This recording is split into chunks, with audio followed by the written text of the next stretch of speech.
welcome along to the Don Robbie channel. I'm sat here in the studio.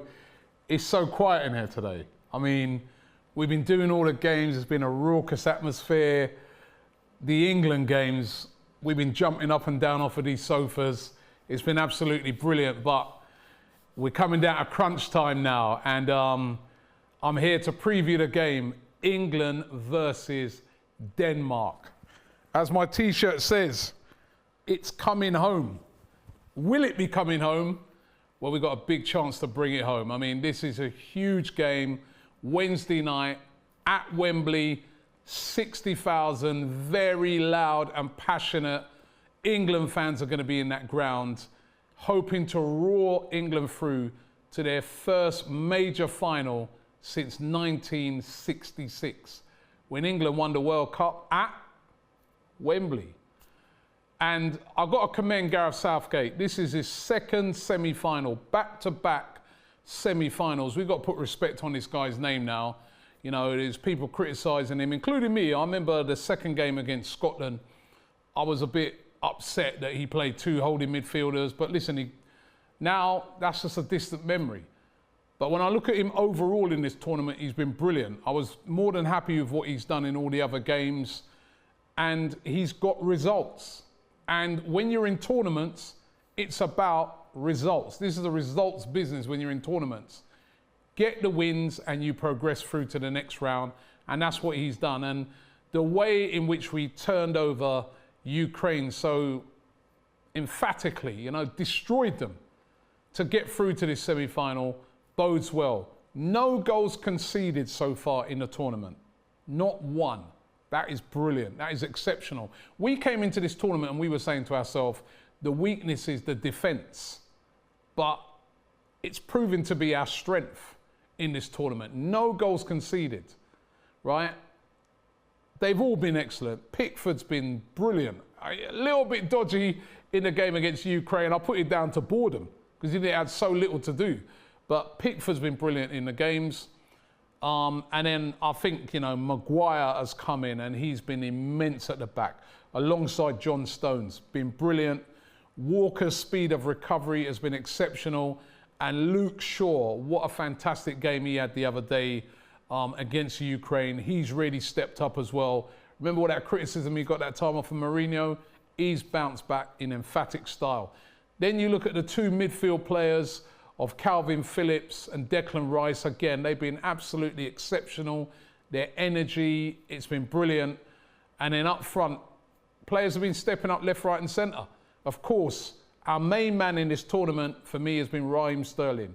He's been the person that's scored goals, got assists, made things happen in games that have been tight. He's been absolutely brilliant. Harry Kane has come to the party. We was having a go at him. I was having a pop at him and saying, listen, if you're going to be classed as a world-class player, you've got to start delivering in these huge, huge games. He did that. In the last two games against Germany and also against Ukraine, he's stepped up and he's delivered.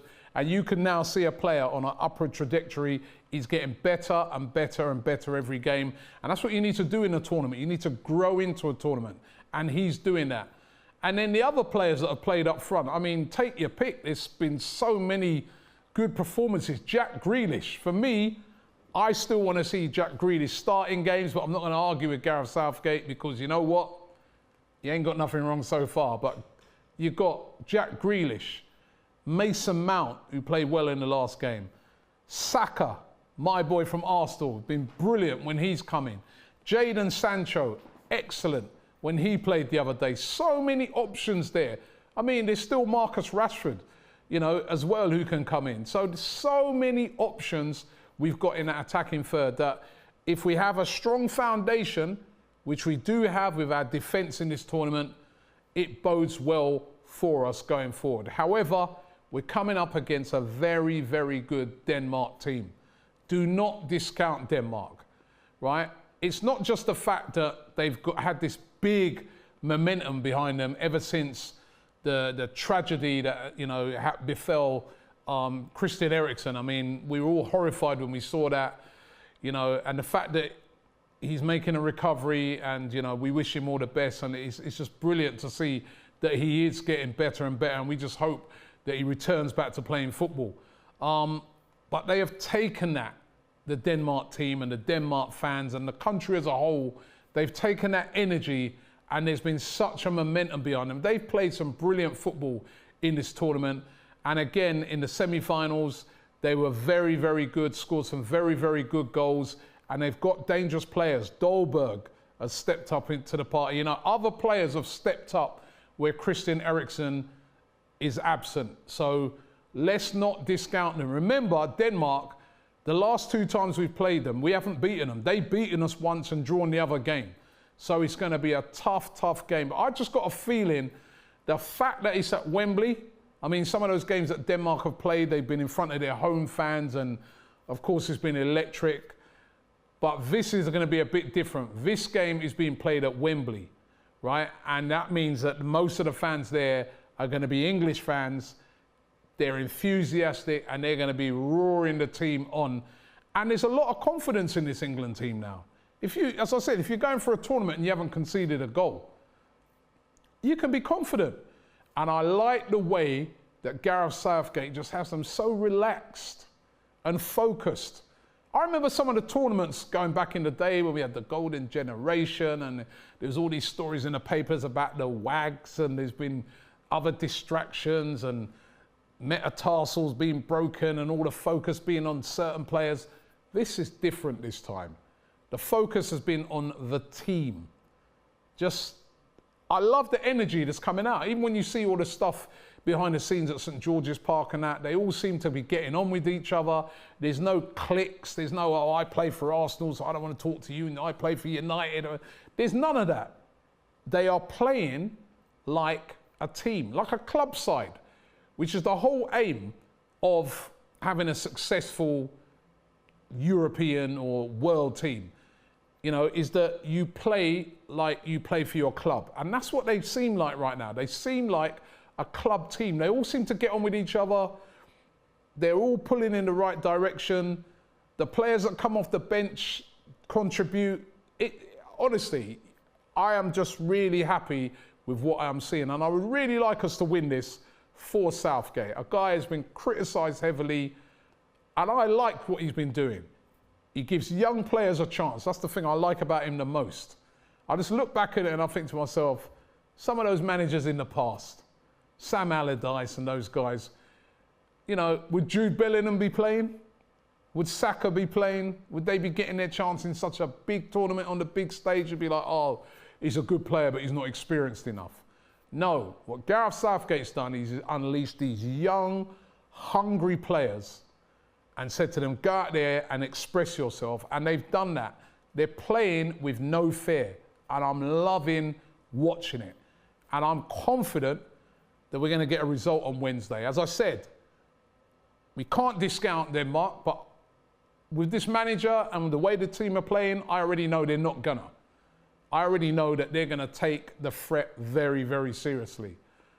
But I think with how we're playing, with the momentum we've got behind us as well, I think we can get through this game. It's going to be a lot tighter than the game against Ukraine. I think it's going to be maybe a 2-1 or a 1-0 even. But I think England will get the job done and will make the final. And if they made the final, how good would it be for this country? With what we've been going through over the last year and a half with this whole COVID and lockdowns and not being able to go to games, and it would just be a wonderful thing to get to the final and actually win it. It would be, you know, I've waited all my life to see this, you know, it'd be absolutely brilliant. And I just love the fact that it's bringing people together in this country. You know, we're all buzzing. You know, you've seen all the different celebrations from around the country, and there's all different people there, different colours, different genres, different, you know, male, female, everyone just hugging each other and just uniting behind one common goal, which is the England football team, and it's been marvellous to see. So my prediction, you know, I think I'm going to go 1-0. I am going to go 1-0. I think it's going to be a tight game. It's going to be nervous for us fans, but I trust the professionalism of the team. I'm actually going to be at the game. My first game that I'm going to be going to since the whole lockdown began. So I'm really, really looking forward to it. And wow, it's going to be some game. Of course, we'll be doing a watch along here on the Don Robbie channel. We've got a star-studded panel here on that day, and I trust we were all going to be praying for a win. But what do you guys think? What do you think the score is going to be? What team do you think Gareth Southgate should pick? Do you think they should make some changes? From a selfish point of view, I'd like to see Saka come back into the team, maybe for Sancho, but I am being quite selfish because Sancho didn't actually have a bad game. He played well in the last game. I'd also like to see Grealish somehow start the game as well. Maybe Grealish instead of Mount, again, from a selfish point of view, but I will not be arguing with Gareth Southgate when he puts his team out because he's done the business so far. But what team would you guys like to see? And also, what's your prediction? Do you think we can get through to the final? But come Wednesday, we're all behind England. Let's hope we can get the job done. And let's hope it's coming home.